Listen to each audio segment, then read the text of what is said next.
मित्रों, इस वीडियो में मैं आपको बताने वाला हूं बेसलाइन आकलन। अभी स्कूलों में चल रहा है सिस्टम बेसलाइन असेसमेंट का। तो इसमें बेसलाइन असेसमेंट क्या है, इसका टाइम टेबल क्या है, डाटा फीडिंग किस तरह से की जाती है शाला दर्पण के माध्यम से, यानी कि स्कूल लॉगिन से और अपने स्टाफ विंडो से, दोनों तरीका से आप कर सकते हो। दोनों की प्रोसेस मैं आपको बता दूंगा। इसके अलावा विद्यार्थियों की ग्रुपिंग किस प्रकार से होगी, उनको समूह में किस प्रकार से हम बांटेंगे, कौन से बच्चों को हम ए समूह में रखेंगे और कौन से बच्चों को बी समूह में रखेंगे, ये पूरी जानकारी यदि आप चाहते हो दोस्तों तो इस वीडियो को देख लेना। इसमें पूरी डिटेल में आपको समझा दूंगा, बहुत ही अच्छे तरीका से आपको समझ में आ जाएगा। तो चैनल को सब्सक्राइब कर लेना और वीडियो अच्छा लगता है तो लाइक कर देना, अपने दोस्तों को शेयर कर देना। चलिए स्टार्ट करते हैं। पूरी जानकारी मिलेगी इसमें आपको। देखिए सारे कंफ्यूजन आपके दूर हो जाएंगे। तो देखिए ये बीकानेर से खबर है दोस्तों। देखिए यहाँ पर विषय है शैक्षिक सत्र 22-23 में विद्यार्थियों के बेसलाइन आकलन यानी कि बेसलाइन असेसमेंट एवं दक्षता आधारित समूह निर्माण के संबंध में है कि उनकी दक्षता को देख करके, जांच करके उनका समूह निर्माण किया जाए। ठीक है, यानी कि जितने भी हमारे बच्चे हैं क्लास के अंदर उनको दो जगह डिवाइड किया जाएगा, लेकिन उससे पहले हमें उनका आकलन करना होगा, बेसलाइन आकलन। जब भी तो आप करोगे, बेसलाइन आकलन आपने नहीं किया मान लो, तो आप उनकी ग्रुपिंग कैसे करोगे, समूह में विभाजन किस तरह से करोगे, कोई ना कोई आधार तो होना चाहिए। उसके लिए यहां पर बेसलाइन आकलन का एक सिस्टम रखा गया है। ठीक है, तो वो आपको लेना होगा। उसके बाद में उनके जो नंबर आएंगे उसके आधार पे आप ग्रुपिंग करेंगे। उसके बाद में उनके जो नंबर हैं उनकी डाटा फीडिंग होगी कहां पर, शाला दर्पण के माध्यम से। वो मैं आपको सारी डिटेल इसमें बताऊंगा। तो देखिए खबर पूरी समझते हैं। कह रहे हैं कि उपर्युक्त विषयांतर्गत प्रासंगिक पत्रों के क्रम में RKSMBK यानी राजस्थान की शिक्षा में बढ़ते कदम, इसका ये मतलब है यहाँ पर जो लिखा हुआ है ना RKSMBK का मतलब, इसके तहत में रेमेडिएशन कार्यक्रम के प्रथम चरण में यानी कि जुलाई से सितंबर का ये हमारा जो टाइम रहता है, ये प्रथम चरण का हमारा टाइम पीरियड होता है। कह रहे हैं कि सत्रारंभ के 10 दिवस के भीतर विद्यार्थियों के लर्निंग लेवल के जांच के लिए बेसलाइन असेसमेंट कराया जाना है। इसमें बेसलाइन असेसमेंट कराना जाना इसमें निश्चित किया जाता है। ठीक है, बच्चों का बेसलाइन क्या है, उनका बेस क्या है, उसके लिए उनका आकलन किया जाता है। यह बेसलाइन असेसमेंट वर्कबुक्स में 10 अभ्यास वर्कशीट के बाद में दिया गया है। यानी कि जो वर्कबुक आपके स्कूल्स में आई है उनमें वर्कबुक आप देखेंगे तो 10 अभ्यास वहां पर प्रैक्टिस आपको मिलेंगे। उसके बाद में वर्कशीट के बाद में आपको वहां पर बेसलाइन का ये असेसमेंट वाला कार्य दिया हुआ मिलेगा, तो वहां से आप इसको देखेंगे। ठीक है, कहां मिलेगा आपको, वर्कबुक्स में 10 अभ्यास वर्कशीट के बाद में दिया गया है, वहां से आपको देखना है। बेसलाइन असेसमेंट विद्यार्थियों द्वारा करवाए जाने हेतु निर्देशित किया गया था। विद्यालयों में बेसलाइन असेसमेंट की प्रक्रिया पूर्ण नहीं हुई है, उनके लिए रेमेडिएशन कार्यक्रम के सुचारू प्रारंभन के लिए बेसलाइन आकलन एवं दक्षता आधारित समूह निर्माण हेतु समय सीमा का पुनः निर्धारण निम्नानुसार किया जाता है। ठीक है, जिसके अनुसार यहां पर पूरी डिटेल बता रहे हैं।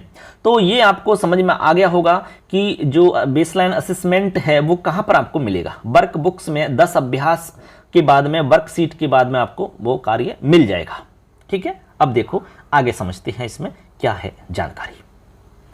देखिए कह रहे हैं कि रेमेडिएशन कार्यक्रम के प्रथम चरण में विद्यार्थियों के लर्निंग लेवल की जांच के लिए वर्कबुक्स में 10 अभ्यास वर्कशीट के बाद दिया गया है। बेसलाइन आकलन विद्यार्थियों द्वारा करवाना है। बात समझ में आगे होगी। यहां पर कह रहे हैं कि वर्कबुक्स में 10 अभ्यास वर्कशीट यानी कि आपको 10 अभ्यास वर्कशीट मिलेंगी, उनको आप बच्चों को करवाइए, प्रैक्टिस करवाइए। उसके बाद में वहां पर आपको आगे मिलेगा क्या, असेसमेंट वाला कार्य। ठीक है, वहां पर दिया हुआ है, वो आपको करवाना होगा।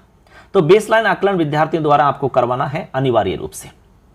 जिन विद्यालयों में वर्कबुक्स उपलब्ध नहीं हो पाई है, मान लो बहुत सारे विद्यालय ऐसे हो सकते हैं जहां पर वर्कबुक नहीं आई है, तो उनके लिए भी यहां पर बता रहे हैं कि उनके संस्था प्रधान शिक्षकों को समसा पोर्टल, ये इसमें पोर्टल रहेगा आपका rajsamsa.nic.in, ठीक है, या फिर यहां पर दूसरा ये लिंक दिया गया है, इसके माध्यम से वर्कबुक में से बेसलाइन आकलन सीट डाउनलोड करवा करके शिक्षक को उपलब्ध करवाएंगे, जिसे शिक्षक विद्यार्थियों को बोर्ड पर लिख करके अथवा प्रिंट करवा करके विद्यालय की व्यवस्था के अनुसार उपलब्ध करवाएंगे। वो ये व्यवस्था रहेगी कहां पर, जहां पर जिन स्कूलों के अंदर वर्कबुक्स उपलब्ध नहीं हुई है उनके लिए ये कहा जा रहा है। तो आप उनसे तो ये उन स्कूल्स के लिए है जहां पर वर्कबुक उपलब्ध नहीं है, तो आप समसा पोर्टल से डाउनलोड करके आप ये कार्य करवा सकते हैं। आगे कह रहे हैं कि विद्यार्थियों द्वारा बेसलाइन असेसमेंट पूरा करने के बाद में शिक्षकों को इसकी जांच करनी चाहिए तथा विद्यार्थियों द्वारा किए गए सभी उत्तरों की संख्या की गणना करनी चाहिए। प्रत्येक सही उत्तर जो है वो 1 अंक का होगा। यानी कि जैसे बेसलाइन असेसमेंट आपने यानी कि एक प्रकार से टेस्ट बच्चों का ले लिया, ऐसे आप समझो देशी तरीका से टेस्ट आपने ले लिया, उसके बाद में जो टीचर है वो उसकी जांच करेगा, उसके बाद में वो आकलन करेगा, उसका जो उत्तर है एक उत्तर सही उत्तर जो होगा वो 1 अंक का होगा। इस तरह से लगभग आप 20 अंक मान लो, ठीक है, उसमें 20 प्रश्न रहेंगे लगभग, तो 20 प्रश्न को आप आधार बना करके उसमें 20 के आधार पे नंबर देने हैं। हो सकता है किसी के 20 आएंगे, किसी का 18, किसी के 15, 14, 8, 2 इस तरह से नंबर आएंगे, तो उनकी आप फीडिंग करोगे शाला दर्पण पे। फीडिंग करने के बाद में उसमें ऑटोमेटिक ग्रुप अपने आप ही सेट हो जाता है, वो आप फीडिंग करने के बाद में आपको मिल जाएगा। वो भी मैं बताऊंगा किस तरह से फीडिंग हो जाती है, कैसे हम कर सकते हैं। आगे कह रहे हैं कि विद्यार्थी बेसलाइन असेसमेंट वर्कबुक में अथवा वर्कबुक उपलब्ध न होने की स्थिति में स्वयं की नोटबुक में काम कर सकेंगे। ये बात भी स्पष्ट समझ में आनी चाहिए आपको कि विद्यार्थी बेसलाइन असेसमेंट वर्कबुक में मान लो नहीं है अथवा वर्कबुक उपलब्ध ही नहीं हो, तो ऐसी स्थिति में स्वयं की नोटबुक में भी वो काम कर सकते हैं। और वर्कबुक है तो वर्कबुक के अंदर आप करवाएंगे ये काम, कोई दिक्कत है ही नहीं इसमें। आगे कह रहे हैं कि बेसलाइन आकलन में विद्यार्थी के प्रदर्शन का वर्कबुक में रिकॉर्ड संधारण किया जाना है। जैसे वर्कबुक के अंदर आपने सॉल्व करवा लिया तो उसका जो रिकॉर्ड है वो आपको एक फाइल के माध्यम से उसका संधारण करके रखना होगा तथा इसकी प्रविष्टि शाला दर्पण मॉड्यूल में दिनांक 5 अगस्त से आरंभ कर दी जाएगी। यानी कि इसकी जो फीडिंग है वो 5 अगस्त से शुरू होगी, समझ रहे ना। आज जैसे कि 4 तारीख है तो 5 तारीख से स्टार्ट हो जाएगा ये कार्य। हम इस वीडियो को आज 4 तारीख में बना रहे हैं, हो सकता है कि आज हम कोशिश करेंगे लेकिन ये 5 तारीख में अपलोड हो पाएगा। तो 5 तारीख से यह मतलब फीडिंग वाला कार्य मतलब स्टार्ट हो जाएगा। तो मैं आपको प्रोसेस बता दूंगा कैसे आपको करना है, आप उसमें कर सकेंगे, कोई दिक्कत नहीं है। आप टेस्ट वगैरह ले लें और उसके बाद में आप जांच करें कॉपी को, उसके बाद में जो नंबर आते हैं बच्चों के उनको आप फीडिंग कर दीजिए उस पर, तो ग्रुपिंग हो जाएगी उसमें ऑटोमेटिक। ऐसे आगे देखिए क्या करें, कह रहे हैं कि इसके आधार पर शिक्षकों द्वारा विद्यार्थी समूहीकरण करके विद्यार्थी के लर्निंग लेवल पर आधारित आवश्यक सहायता प्रदान की जानी है आपको। मतलब ये हुआ कि शिक्षकों द्वारा विद्यार्थी समूहीकरण करके यानी विद्यार्थियों का समूह बना करके, जैसे मान लो आपके विद्यार्थी हैं 20, तो 20 विद्यार्थियों को हम 2 समूहों में विभक्त कर देंगे। समूह ए हो गया, समूह बी हो गया। अब समूह ए में कौन से विद्यार्थी रखेंगे, समूह बी के अंदर कौन से विद्यार्थी रखेंगे, इसका मैं एक पैरामीटर बताऊंगा अभी आगे, ठीक है। उसमें डिटेल से पूरी बता दूंगा कैसे हमें करना होता है, ठीक है। तो ये कह रहे हैं कि समूहीकरण करके विद्यार्थी के लर्निंग लेवल पर आधारित आवश्यक सहायता प्रदान की जानी है। अब बच्चे का लर्निंग लेवल आपको जांच करना होगा, लर्निंग लेवल देखना होगा, उनके अधिगम स्तर क्या है उसके अकॉर्डिंग देखना होगा, उसके आधार पर ही आपको अधिगम कार्य करवाना है, शिक्षण कार्य आपको करवाना होगा, ये आपको समझना है। इसका उद्देश्य यही है कि बच्चों के लेवल को समझिए, बच्चों को आप समझिए कि बच्चा किस स्तर का है, उस स्तर के अनुसार बच्चे को शिक्षण कार्य करवाना है। क्योंकि बच्चे के स्तर से यदि हम शिक्षण कार्य नहीं करवाते हैं तो बच्चा ज्यादा कुछ अधिगम नहीं कर पाता है, उसको बहुत सारी चीजें समझ ही नहीं आती हैं। तो हमें बच्चों को पढ़ना है, सबसे पहले बच्चों को पढ़ना होगा, बच्चों को समझना होगा, तभी जाकर के हम उनको पढ़ा सकते हैं, कुछ समझा सकते हैं ऐसे, ठीक है। आगे देखिए फ्रेंड्स, आगे कह रहे हैं कि बेसलाइन आकलन जो हम करेंगे वो कक्षा 3 से जो 5 के हैं उनके लिए तो है 5 अगस्त तक, समझ रहे ना, 5 अगस्त तक करना है। इसके बाद में कक्षा 6 से 8 के लिए 9 अगस्त तक पूर्ण किया जाना है। यानी कि आपके 6 से 8 तक के लिए क्या है, 9 अगस्त है। बेसलाइन असेसमेंट हेतु टाइम टेबल पृथक से उल्लेखित किया गया है, इसका अलग से टाइम टेबल जारी कर दिया गया है। तो इसमें अलग से आपको टाइम टेबल भी बता दूंगा, पूरा कंप्लीट टाइम टेबल देख लेंगे, उसके अकॉर्डिंग ही आपको ये कार्य करवाना होगा। तो ये तो स्पष्ट हो गया यहाँ पर कि बेसलाइन जो आकलन करेंगे 3 से 5 क्लास के लिए तो 5 अगस्त तक आपको कर लेना है, तो 5 अगस्त तक आपका सारा काम हो जाना चाहिए। इसके बाद में 6 से 8 की हम बात करें तो 9 अगस्त तक आपका पूरा कार्य हो जाना चाहिए। इसका पूरा टाइम टेबल भी दिया हुआ है, उस टाइम टेबल के आधार पर ही आपको ये कार्य करना होगा मित्रों, ठीक है। तो मैं नेक्स्ट वीडियो में अलग से एक वीडियो बना दूंगा जिसमें टाइम टेबल का ही जिक्र होगा पूरा कंप्लीट। उसमें टाइम टेबल के बारे में पूरी जानकारी आपको मिल जाएगी। तो इसमें हमने केवल सामान्य जानकारी बताई है कि बेसलाइन असेसमेंट में क्या होता है, किस तरह से किया जाता है, पूरी डिटेल इसमें हमने आपको बताई। तो इसमें संक्षिप्त में मैं आपको जानकारी वो भी दे देता हूँ। देखो इसमें टाइम टेबल दिया हुआ है मित्रों, यहाँ देखिए आप कह रहे हैं कि बेसलाइन असेसमेंट हेतु अंतिम तारीख जो है वो 3 से 8 के लिए 10 अगस्त है, यानी लास्ट तारीख है 10 अगस्त। इसके बाद में बेसलाइन असेसमेंट हेतु शाला दर्पण मॉड्यूल लाइव होगा आपका 5 अगस्त, यानी शाला दर्पण पर जो मॉड्यूल लाइव होगा वो 5 अगस्त से शुरू हो जाएगा। 5 अगस्त से वहां पर आपको ये मतलब ऑप्शन है वो देखने लग जाएगा, वहां पर आप फीडिंग कर सकोगे। बेसलाइन असेसमेंट के डाटा को शाला दर्पण पर अपडेट करना ये आपको 18 अगस्त तक दिया है, इससे पहले पहले आपका काम हो जाना चाहिए। ठीक है, तो 18 अगस्त से पहले हमारा काम हो जाना चाहिए। अब यहां पर टाइम टेबल दिया है पूरा का पूरा कक्षा 3, 4, 5, 6, 7 और 8। ठीक है, क्लास 3 से लेकर के और 8 क्लास के लिए ये है। ठीक है, पहली दूसरी क्लास इसके अंतर्गत नहीं आती है। तो यहाँ पर देखो अलग से विषय दे रखा है, इसमें बेसलाइन आकलन करने की तिथि दे रखी है, समय भी इसमें दिया हुआ है 9:30 से 10:30 का। डेटा को शाला दर्पण पर अपडेट करने की तिथि भी इसमें दे रखी है 18 अगस्त है। तो ये तो टोटल 18 अगस्त है, 18 अगस्त से पहले पहले आपको कर देना होगा। ठीक है, समय इसमें पूरा का पूरा वही समय है आपका, एक ही समय रहेगा 9:30 से आपका 10:30 का समय है, इसमें कोई अलग से देखने की आवश्यकता नहीं है। और तारीख यदि आप देखना चाहते हैं तो तारीख में इसमें देखो 5 तारीख है, फिर अंग्रेजी का आपका 8 अगस्त का रहेगा, गणित का आपका 10 अगस्त का रहेगा, फिर हिंदी कक्षा 4 का आपका रहेगा 5 अगस्त का, अंग्रेजी का रहेगा 8 अगस्त का, गणित का रहेगा 10 अगस्त का। ठीक है, और 5 क्लास के लिए देखें तो 5 अगस्त है, और अंग्रेजी का 8 अगस्त है, गणित का 10 अगस्त है। ऐसे पूरा टाइम टेबल इसमें दिया हुआ है। कक्षा 6 के लिए देखो 5 अगस्त, 8 अगस्त, 10 अगस्त। कक्षा 7 के लिए 5 अगस्त, 8 अगस्त, 10 अगस्त।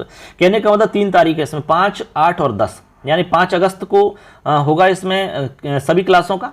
ठीक है, उसके बाद में 8 अगस्त को होगा सभी क्लासों का, इसके बाद में 10 अगस्त को होगा सभी क्लासों का, सभी क्लासों का इसमें।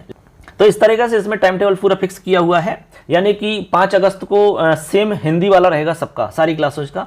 उसके बाद में 8 अगस्त को अंग्रेजी रहेगा सभी क्लासों का, उसके बाद 10 अगस्त को गणित रहेगा सभी क्लासों में। ऐसे ये रहेगा, और टाइम इसमें दे रखा है आपका 9:30 से 10:30 का है। 18 अगस्त से पहले पहले फीडिंग हो जानी चाहिए, तो ये टाइम टेबल हो जाता है। अब देखो आगे इसमें फीडिंग की बात है, तो फीडिंग देखिए मैं आपको बता दूं, तो फीडिंग जो होगी दोस्तों वो 2 तरीका से की जा सकती है। यानी कि फीडिंग जो होगी, डाटा की फीडिंग, वो 2 तरह से आप कर सकते हो। एक तो आप आपके स्कूल लॉगिन से कर सकते हो। ठीक है, स्कूल लॉगिन आईडी से आप कर सकते हो शाला दर्पण के माध्यम से। वहां पे आपको करना क्या होगा, आपको जाना होगा वहां पर विद्यार्थी में आप जाओगे, क्लिक करोगे तो वहां पर एक ऑप्शन मिल जाएगा आपके राजस्थान के शिक्षा में बढ़ते कदम। ठीक है, वो ऑप्शन आपको मिलेगा, तो उसको आप क्लिक करोगे तो बाकी चीज अपने आप ही आपके सामने आ जाएंगी। इसके बाद में एक दूसरा ऑप्शन आपका मिल सकता है आपके स्टाफ विंडो पर। ठीक है, आपकी जो व्यक्तिगत आईडी होती है वहां आप उसको लॉगिन करके भी वहां से भर सकते हो, सेम ऑप्शन मिलेगा आपको, दोनों जगह से आप कर सकते हो। ठीक है, दोनों ही ऑप्शन है, तो वहां पर आप डाटा फीडिंग कर सकते हो। एकदम सामान्य सी बात है, कोई इसमें दिक्कत नहीं है।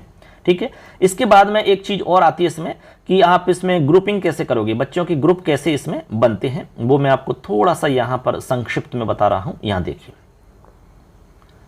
तो यहां पर ग्रुपिंग के लिए कह रहे हैं, देखिए ये कह रहे हैं कि वर्कबुक में दिए गए बेसलाइन आकलन में प्रदर्शन के आधार पर लर्निंग लेवल के अनुसार विद्यार्थियों के 2 समूह यहां पर बनाए जाते हैं। मैं आपको पहले बता चुका हूं, 2 समूहों में हम बच्चों को बांट देंगे। इसमें एक समूह बेसलाइन आकलन में 60% से अधिक स्कोर करने वाले विद्यार्थियों को समूह 1 में रखेंगे, या समूह 1 रखेंगे, या समूह ए कैसे भी आप बना सकते हैं। और 60 से कम स्कोर करने वाले विद्यार्थियों को समूह बी में रखेंगे, यानी कि सेकंड समूह में उनको रखा जाएगा। तो ऐसे कुल मिलाकर के यहाँ पर 2 समूह रहेंगे, समूह 1 और समूह 2। एक समूह में वो विद्यार्थी रहेंगे जो 60 से अधिक अंक लेकर आएंगे, और इससे कम अंक लाने वाले जो है वो समूह बी में रहेंगे, यानी कि सेकंड समूह में उनको रखा जाएगा। संस्था प्रदान सत्र बीतने के साथ विद्यार्थियों की प्रगति को देख करके विद्यार्थी समूह को स्वयं के स्तर पर परिवर्तित करने के लिए अधिकृत रहेंगे, यानी वो समूह को परिवर्तित कर सकते हैं। तो इस तरह से दोस्तों यहाँ देखा आपने कि 2 ग्रुप में अलग अलग कैसे विद्यार्थियों को हम बांटेंगे। तो यहाँ पर ये जैसे मान लो कोई विद्यार्थी है वो ग्रुप 2 के अंदर आ रहा है मान लो, ठीक है, और कोई विद्यार्थी ग्रुप ए में आ रहा है, तो आपको ये प्रयास करना है कि 2 ग्रुप वाले विद्यार्थियों को हमें ए में लाना है। यानी कि हमारा जो मूल उद्देश्य है वो यही रहेगा कि 2 के अंदर जो हमारे विद्यार्थी हैं उनको सबको 1 में लाने का प्रयास किया जाए। 1 में लाने का मतलब है कि उनमें मतलब प्रगति हुई है, उनके अंदर अधिगम स्तर बढ़ा है, वो अच्छे से सीख रहे हैं, तभी जाकर के एक में आ रहे हैं। लेकिन एक से दो में यदि कोई जा रहा है तो इसका मतलब है ये टीचर की निरस्ता है, टीचर ने काम नहीं किया है, उनको कुछ सिखाया नहीं है, ये इसका मतलब यहां पर निकलेगा। तो इस तरह से दोस्तों यहां पर मैंने आपको बताया कि किस तरह से हम बेसलाइन असेसमेंट का काम करेंगे, इसमें क्या विशेष जानकारियां हैं, टाइम टेबल इसका क्या है, डाटा फीडिंग कैसे होती है, विद्यार्थी की ग्रुपिंग कैसे की जाती है।